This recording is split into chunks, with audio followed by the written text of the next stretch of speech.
Paradigm, it's so good to be back with you. I'm Pastor Phil. For those I have not met yet, I would love to meet you personally sometime soon.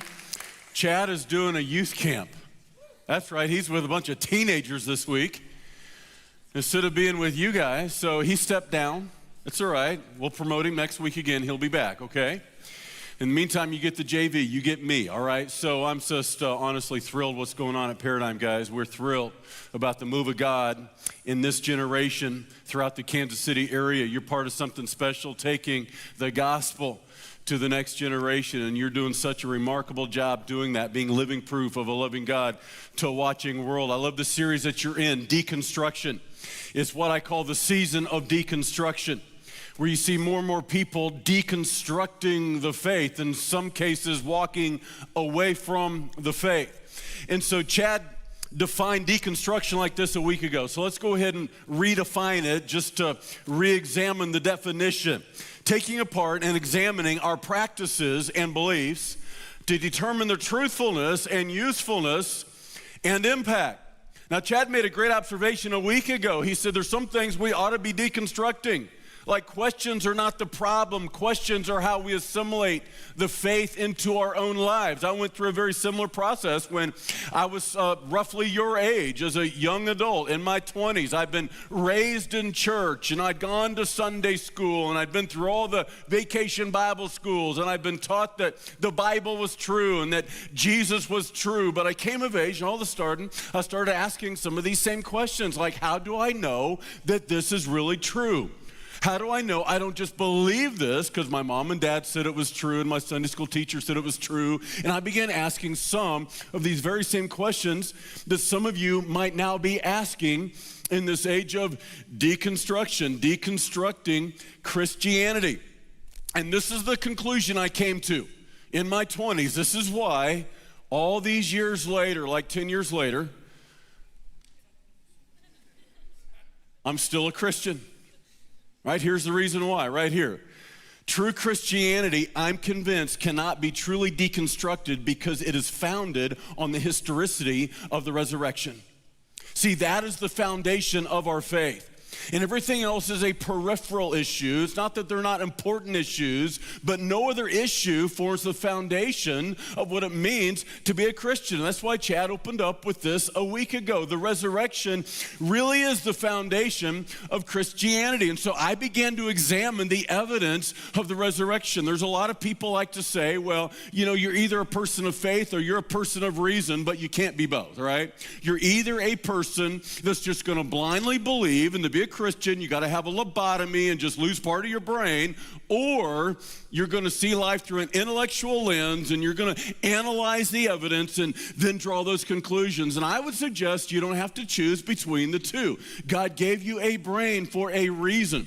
As a matter of fact, Isaiah 1:18 says, "Come now, let us reason together."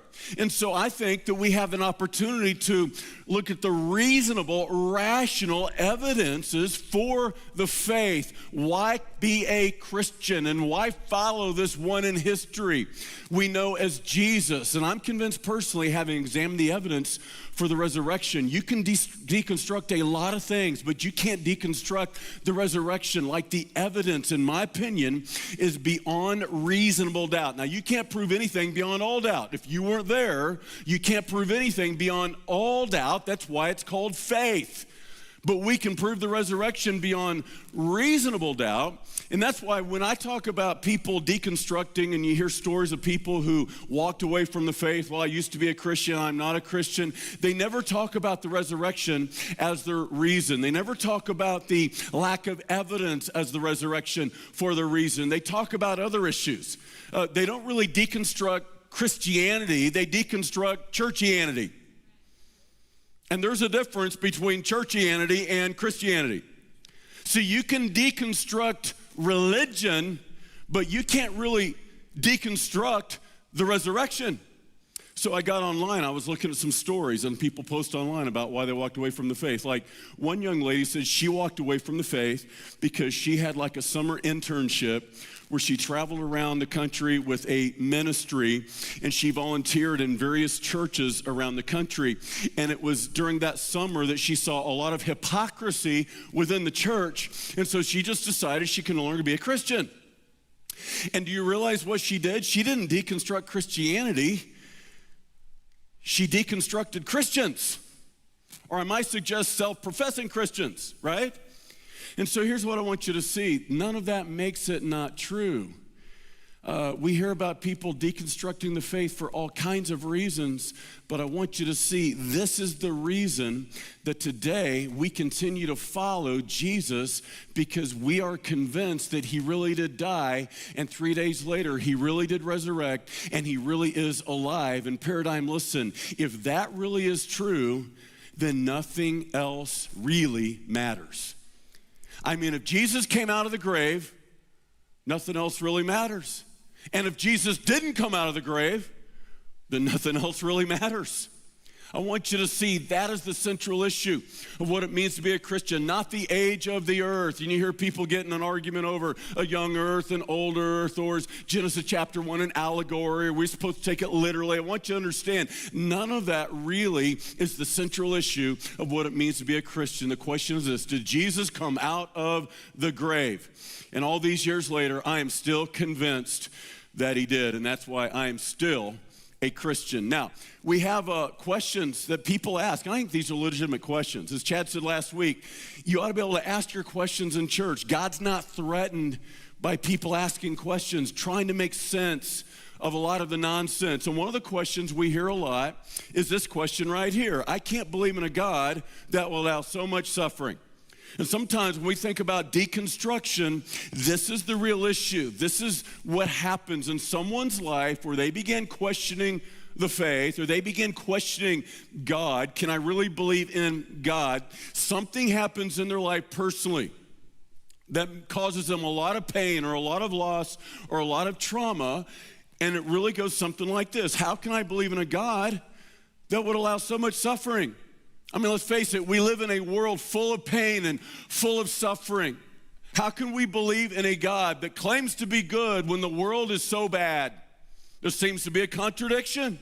I mean, there seems to be a paradox. How do we manage this tension? How do we believe in a God that allows millions and millions of African children to starve to death? That doesn't make sense.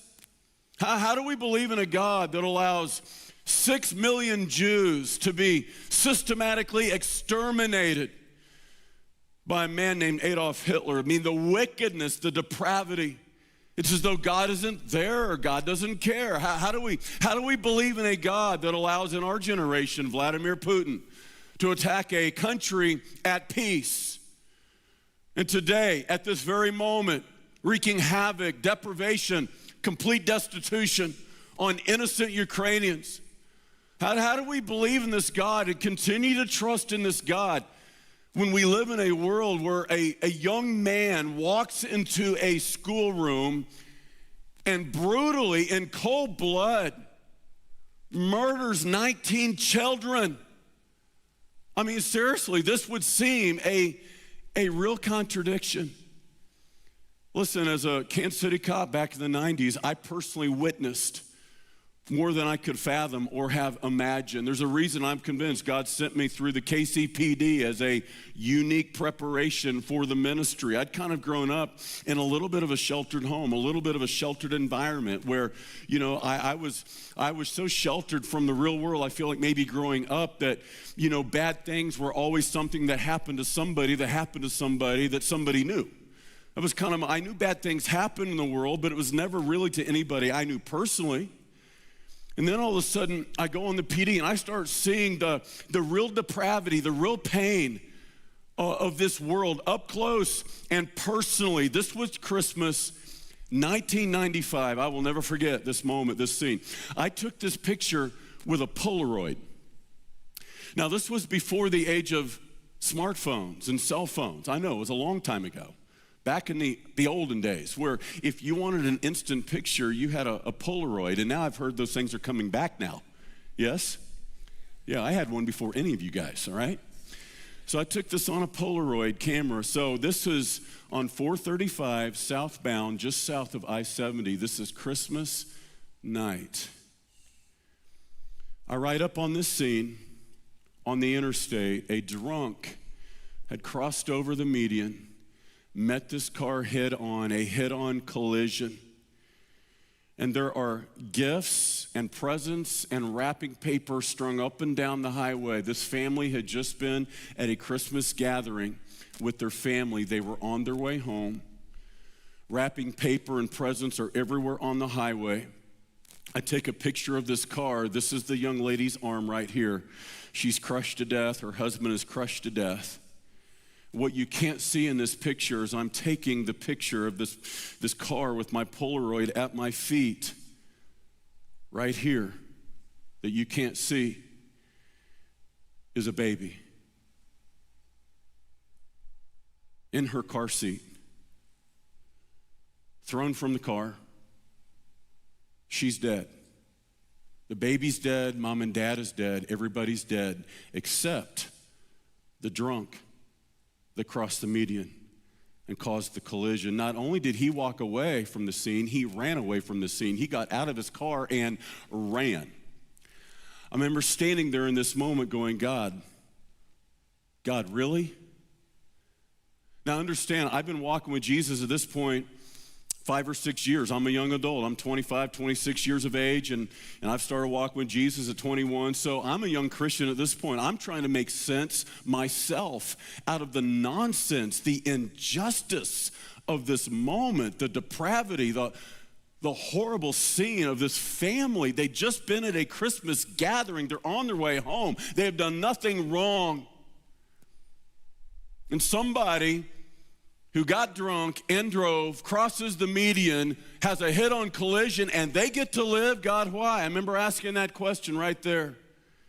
It didn't make sense, but I'm going to tell you, listen carefully, Paradigm. In a world full of nonsense, the Scripture gives us a chance to make a little bit of sense out of the nonsense. And so let's try to do that tonight. The Apostle Paul in Romans chapter 8 is trying to answer this very question. If you have a copy of God's Word, go to Romans chapter 8 with me. He's trying to answer the question to this very thing, the origin of suffering. If God is so good, then why is the world so bad? If God is in control, and we just sang this amazing song, I love this song, Jesus over everything. If Jesus is really over everything, then why does it feel like so many things are out of control when we worship a God who we believe is in control? And I want you to see what the Apostle Paul writes. The Apostle Paul, a man who knew a lot about suffering, who knew a lot about pain, a man that would eventually be martyred for his faith for no other reason except that he was a follower of Jesus. He would suffer torture, imprisonment, and eventually beheadment.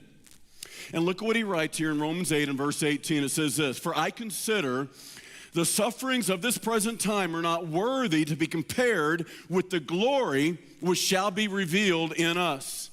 For the earnest expectation of the creation eagerly waits for the revealing of the sons of God. For the creation was subjected to futility, not willingly." Now watch this, listen carefully. Creation was subjected to futility. This word implies emptiness, chaos, confusion, deprivation, death, destruction. Creation was subjected to destruction, not willingly, but because of him, that's God, who subjected it in hope. What Paul is teaching is God himself had to judge his own creation.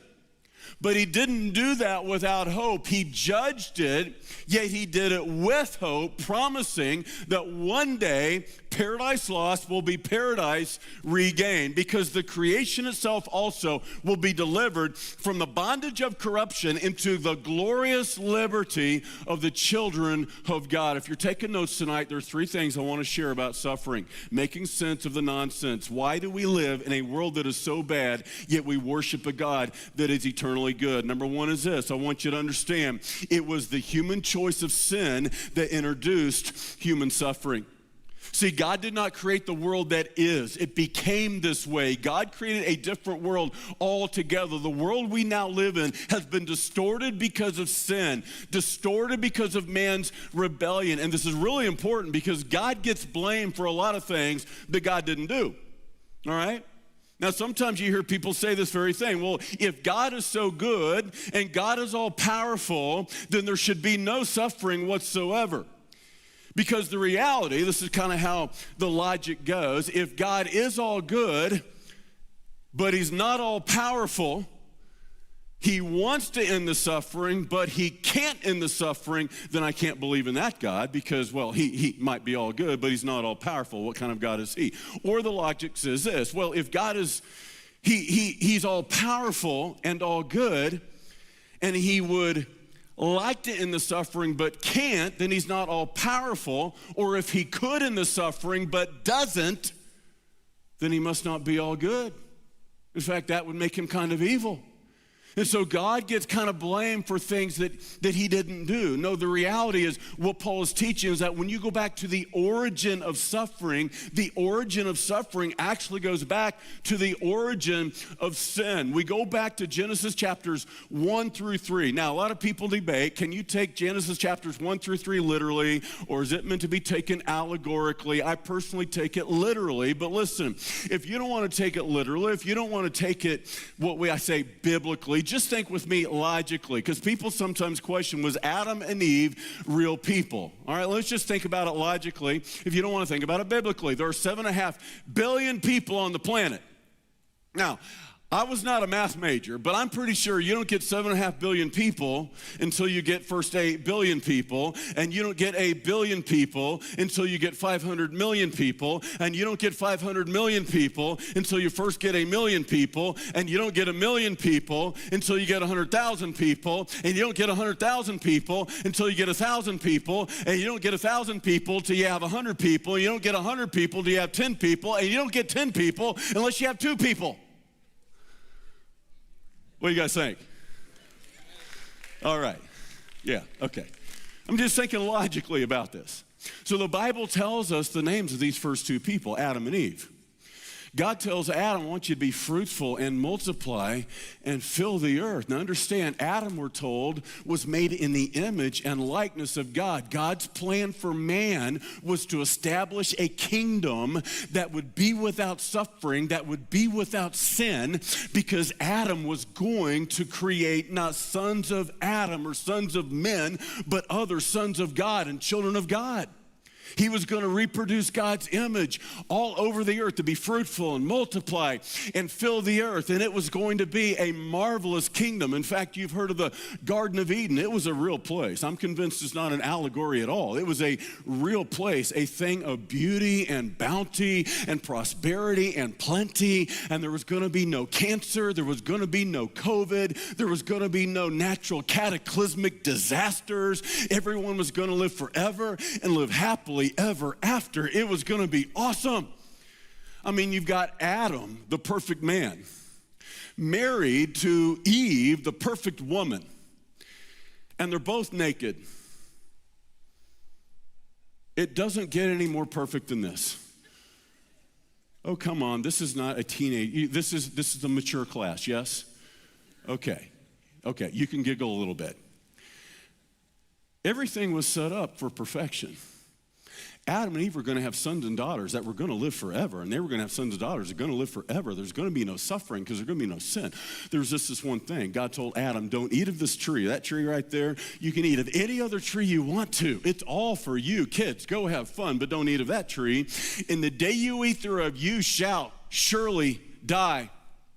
And that's exactly what happened. Adam ate, and the rest is history. Creation is still reeling. God had to judge creation because of man's rebellion. Romans 6:23, the wages of sin is death. It says in Romans 5 and verse 12, as by one man's sin, that's Adam, death entered the world, so death passed on all men and all women, for all have sinned. I want you to see, listen carefully. Verse 22, for we know the whole creation now groans and labors with birth pangs together until now. What Paul is teaching is that the curse of sin, it didn't just fall on Adam's race, men and women. It fell on all creation. Sin has not only cursed humanity with death and destruction, but all of creation. When Adam sinned, it sent God's perfection and the perfection of creation into chaos and confusion. Job 25 and verse 5 says, even the stars are not clean.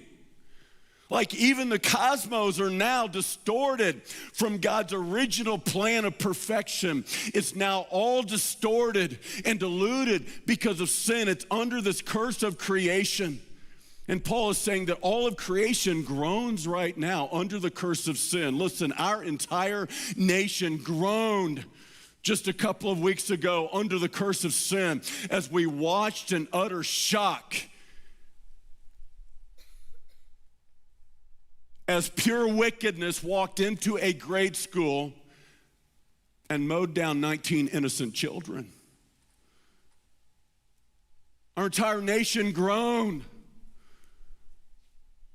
For the last 2-3 years, the entire creation has groaned under this global pandemic with millions of people around the world that have died with COVID.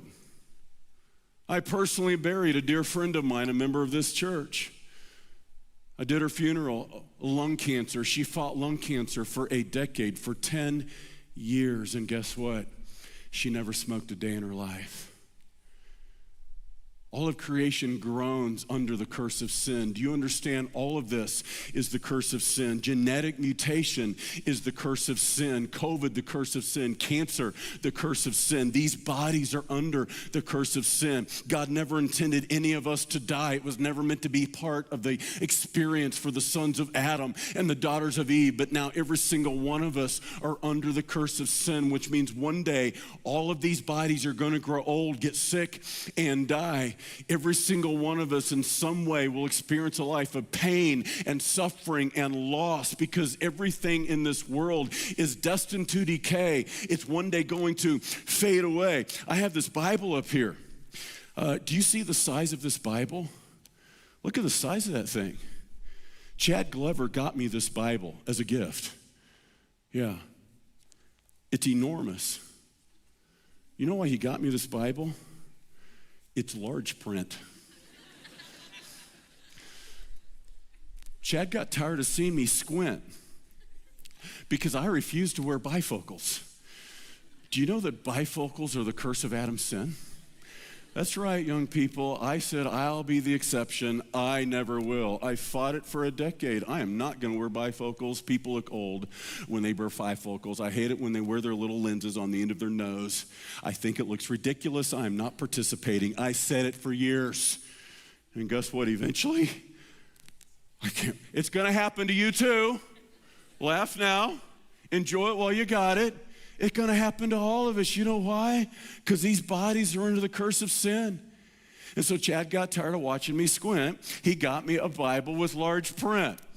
It's the curse of Adam's sin.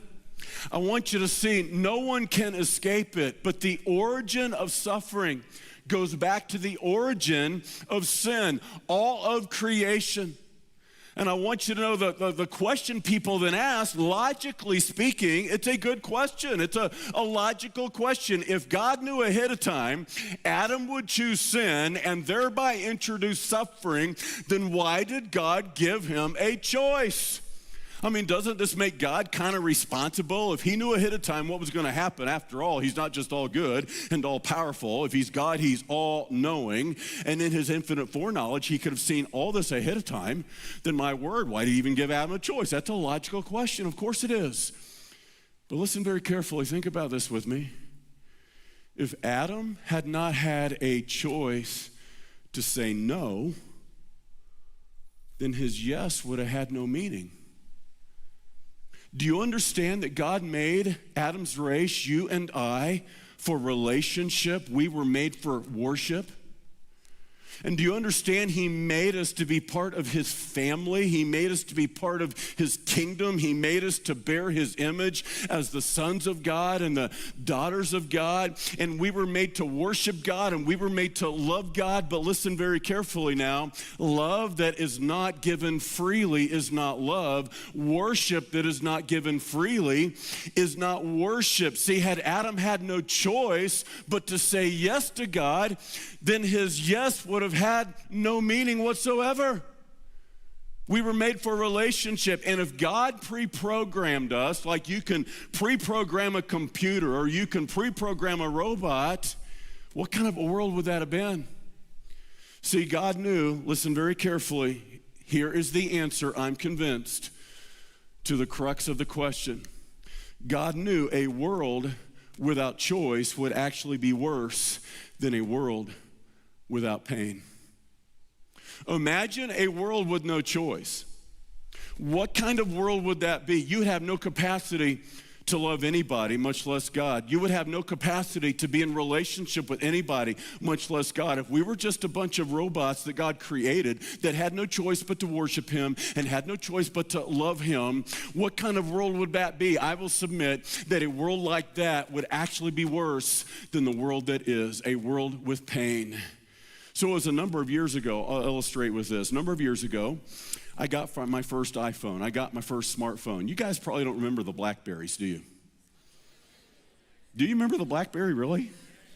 Yeah, don't think of Blackberry Pie or Blackberry Cobbler. Okay, so I had a Blackberry, but those things are so archaic. You know that? Just like so old school. So I got my first iPhone, and I had no idea all the stuff this thing would do. So I admit to being old. I admit to being a little bit of a dinosaur. You know, I'm from the 90s. And, in my day, a phone was to make a phone call on. I had I don't know how many texts on my phone that I had never even answered. I'm so sorry if that was you. Somebody had to show me what a text. I can text? Really? I mean, this is awesome. It's amazing. So I'm learning all kinds of things about my phone. So one day I'm having a conversation, just some random conversation with somebody, and I look at him and say, seriously? Seriously? And all of a sudden I hear my phone talking to me. Go ahead. Go ahead. Go ahead. What? My phone is talking to me. I said, no, that's serious. That's serious. Siri. Right? Siri? So Siri thought I was talking to her. I said, seriously? So Siri all of a sudden awakens. And now my world has completely expanded. Like I have a personal assistant now. I had no idea I had before. I mean, I'm serious. I love Siri. Like she is my ultimate Bible study personal assistant. Siri, show me John 14:33, New King James Version. Just like that, she's there. She's awesome. So for the next few days, I'm in this brand new discovery. Siri knows everything.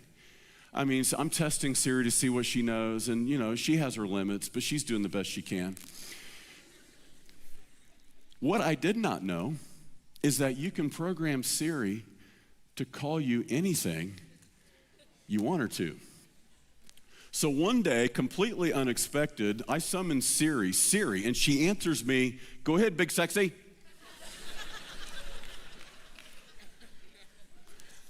I think to myself, this is getting a little personal. Let's keep it professional. Okay? I like you too, but let's keep this thing professional. Okay, Siri, go ahead, big sexy. She's calling me big sexy. Little did I know, my son Josh, whom some of you guys know, Josh has programmed my phone to call me big sexy. I was in the middle of a really important meeting at church at the time. Yeah, this was embarrassing. Yeah, I knew right who to turn to, though. Hey, guys, Josh, you guys know my son. He's always playing a joke, right? I had no idea. You can get Siri to call you anything. Siri, yes, amazing. Siri, yes, marvelous. Now, here's the reality, guys. Should I have been flattered that Siri thought I was big and thought I was sexy? Let's be honest. The answer is no. Why? Because she's a phone. She doesn't mean it. She has no mind of her own. She has no mind of her own. It's called AI, artificial intelligence. It's not real intelligence, it's artificial. She has no mind of her own. She doesn't think I'm big sexy. She doesn't think I'm marvelous. I could make Siri say, Phil, I love you. Every time I talk to her, Phil, I love you. I could make her say anything she wants, respond to me in any way I tell her to, but would it mean anything? The answer is no, because she has no mind of her own. Can you imagine, had God created a race of beings with no mind of their own, that he could program ahead of time to say, God, I love you. God, you are amazing. God, you are awesome. It would mean nothing. So you can begin to see why God knew in his infinite wisdom that a world without choice would be worse than a world without pain. And yes, we live in this parenthesis of time where sin has delayed the plan of God, but sin has not denied the plan of God. My friends, God will have his kingdom. He has promised that one day paradise lost is going to be paradise regained. And if you're taking notes, that's the second thing. He has promised paradise lost is going to be paradise regained. Yes, we live in this tension, this in-between state of the nasty now and now. But you can begin to make sense of the nonsense when you have the long view and not just the short view. Guys, if you just live with the short view of the now, it looks kind of hopeless. It feels like to me, maybe not to you, but it feels like to me, maybe the world isn't getting better. I mean, it feels like maybe, is it just me? It feels like maybe the world's getting worse. Like the hostility and the animosity and just the hatred and the wickedness and the bloodshed and the wars and the injustice. I mean, it doesn't feel like we're making progress. Some people say we are, but I'm just in the same world you are and I'm watching the same news that you are. It doesn't look like it's getting better. I would suggest that if we don't look with the long view, it could feel a little hopeless. And the long view says, oh no. In the end, righteousness will win. Paradise lost will be paradise regained. Verse 21, because the creation itself also will be delivered from the bondage of corruption. See, right now, all of creation is under the bondage of sin, the bondage of corruption. But one day it's going to be delivered from the bondage of corruption into the glorious liberty of the children of God. You see, God's going to end right where he began, with the children of God, those you and I that have put our faith in the Son of God that is born again now in the image of God. He now calls the children of God. And guess what? We are going to inhabit a kingdom that's going to be without end. It's going to be without suffering because it's going to be without sin. Paradise lost is going to be paradise regained. God has promised it, and promises delayed are not promises denied. Sin has delayed the plan, but it has not destroyed the plan. God's going to have that kingdom. And now you know the real reason Jesus stepped out of heaven. No, Jesus did not come for the cross just so little old you and little old me could all die and go to heaven. No, it's about restoring a kingdom. It's about restoring all of creation. The curse of sin was brought down by a man. Only the death of an innocent man could reverse the curse of sin for all men and all women. The problem is all men have sinned. So God himself became a man so that he could become our sacrificial lamb. He died for our sin to redeem us from sin's curse. And he will finish what the first Adam couldn't. 1 Corinthians 15:45 calls Jesus the last Adam or the second Adam because God wants you connected to the first Adam. And the first Adam couldn't finish what God told him to begin, but the last Adam will finish where the first Adam couldn't. God's going to restore that kingdom and all of creation in the last Adam, the Lord Jesus Christ. Number 3 is this. I will promise you, Paradigm, the prize will be worth the price of having faithfully carried the pain of life. This is what I've discovered the older I've gotten, Paradigm. In some ways, life gets better. And some of you are going through some really difficult stuff. I mean, suicide is at an all-time high from what I read among the teenage populace, the 20-something populace. And I do want you to know that whatever you're going through, it is not the end. Like if you would just hang on, I will promise there's better days ahead. And some people just give up too soon. You don't get to see the end. Just hang on. I'll promise you're going to get through whatever you're going through. But on the other hand, by the time you're my age, you've gotten to bury a lot of people you loved. You've had to say goodbye to a lot of people you care about. And I remember being a young adult, and honestly, I really wasn't anxious for heaven. I'd hear about, the rapture and Jesus coming again, and I would be like, yeah, someday that's fine, but not yet. I mean, I got things I want to do. I have a life I want to live. And I understand that when you're a young person. You have dreams, aspirations. You want to get married. You want to have children. And I know all that. Those are all God-given dreams. I'm just saying, the older you get, guess what? The more you realize there's less this world has to offer. There's less this world has that you need. And there's less this world has that you want. And there's a reason God gives us the hope of heaven and the hope of a future kingdom. You get to the end of the Bible, it's right where it began. Revelation 22 and verse 4. There's a new heaven, there's a new earth, and it says God will wipe away all the tears from our eyes, and there'll be no more mourning, nor sickness, nor death, for the former things are passed away. And what God promises this is that the prize is going to be worth the price for having faithfully carried the pain of life. And this is what I would say about suffering. There's a reason God allows us to suffer, even the righteous to suffer, even the redeemed to suffer. Listen carefully. Your faith, if you have true saving faith, is not ruined by suffering, is simply refined by suffering. These are the words of a man who spent 14 years being tortured for Christ under the communist regime of Romania. His name was Richard Wurmbrand. He was a pastor. For 14 years, he spent in a prison in Romania, tortured literally for Christ, for no other reason except that he was a follower of Christ and he refused to bow down to the communist regime. For 3 of those 14 years, he was kept in solitary confinement, complete isolation, in a pitch black cell, 3 stories below the earth. Can you imagine?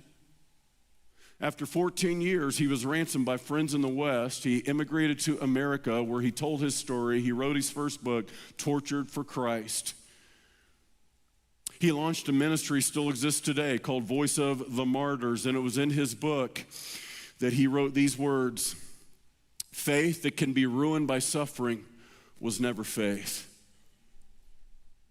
See, if you had true saving faith, and you truly put your faith in Jesus, you trusted in him, and that he is the one that died and rose again, suffering cannot ruin your faith. It cannot erase your faith. Suffering simply refines your faith. It reveals your faith. See, suffering does not destroy true faith.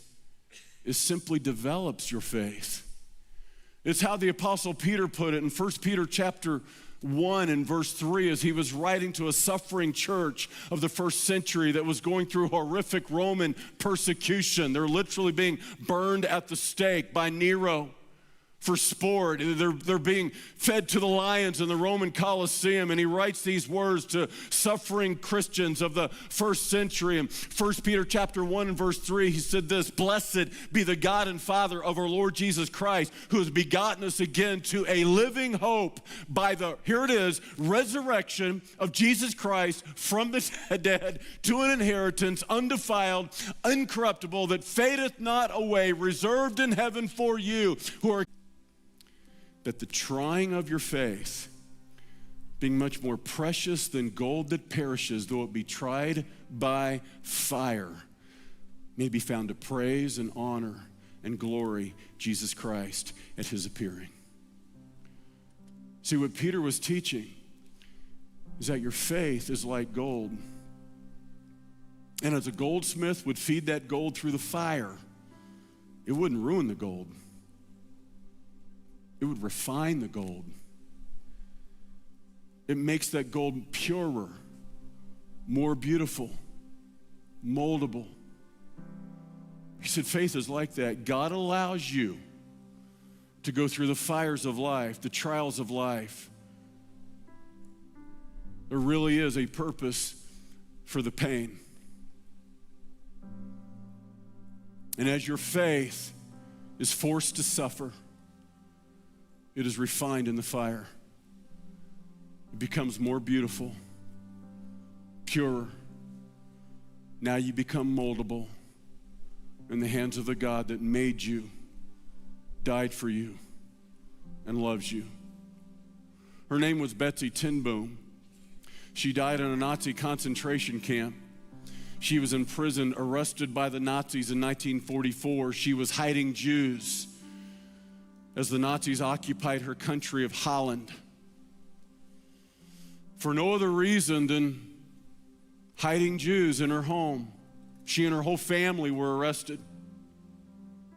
1944, Betsy Tinboom dies the most horrific way imaginable in a Nazi concentration camp. Her sister Corrie Tinboom survived, where she wrote about their experiences in the book, Hiding Place. And it was in her book, The Hiding Place, that she quotes her sister, Betsy Tinboom, just days before she died. In this Nazi concentration camp, now we know there are no depths so low that God isn't there. She said, even in the darkest, most imaginable place on earth, it is never so dark that the light of God can't shine. There's never so much hatred that the love of God can't win. Now we know there is no place on earth, even in a Nazi concentration camp, that God isn't there. Christ was teaching that he came and suffered, but though he suffered, he overcame. And if you are in Christ, even when you suffer, you can be an overcomer. People ask, well, what kind of a God would allow innocent people to suffer? The reality, there's only one man in history who was ever truly innocent and truly innocently suffered. His name was Jesus. You and me and everybody else you know, Romans 3:10, there is none righteous, no, not one. No, there's not one among us truly innocent. We've all sinned, Romans 3:23, fallen short of the glory of God. There is one man in history who was truly good, the only good man, the God-man, Jesus himself, who never ever sinned. He suffered innocently for all men and all women. He said, behold, I make all things new. Paradigm, listen carefully. Even now, he's making all things new. No, we live in this parenthesis of not yet, but he's making all things new. The only question left is, will you let him make all things new for you? Have you placed your faith in the only hope, apart from which there is no hope? Jesus is our only hope. For all the millions and millions and millions who have died throughout history, there's only one man that rose from the dead, that today he is alive, and he's the one that offers resurrection hope. And he's going to restore all of creation. He's the resurrection and the life. He that believeth in him, though he may die, yet shall he live. Jesus, I pray tonight for every man, every woman here. God, in this age of despair, This age where it feels like hopelessness is everywhere. I thank you that we have a living hope that has been resurrected from the dead. Jesus, eyewitnesses were everywhere. They saw you personally die. They saw you personally raised from the dead, alive. These men and women didn't die for a lie. They went from being cowardly, hiding for their life, to courageously giving their life. And the evidence of the resurrection is all I need to believe one day you're going to do what you've said you'll do. A brand new creation, paradise lost, paradise regained. I pray for every man, every woman right here tonight at Paradigm. God, you know all that each one is going through. The trials, the tribulation, the temptation, the headaches, the heartaches, the stress, the duress. And Jesus, tonight you're using it to draw men and women to yourself. The hope of heaven has come to the earth so that one day we can all go to heaven. We thank you tonight, Jesus, that you suffered to one day end all suffering. In Jesus' name, amen.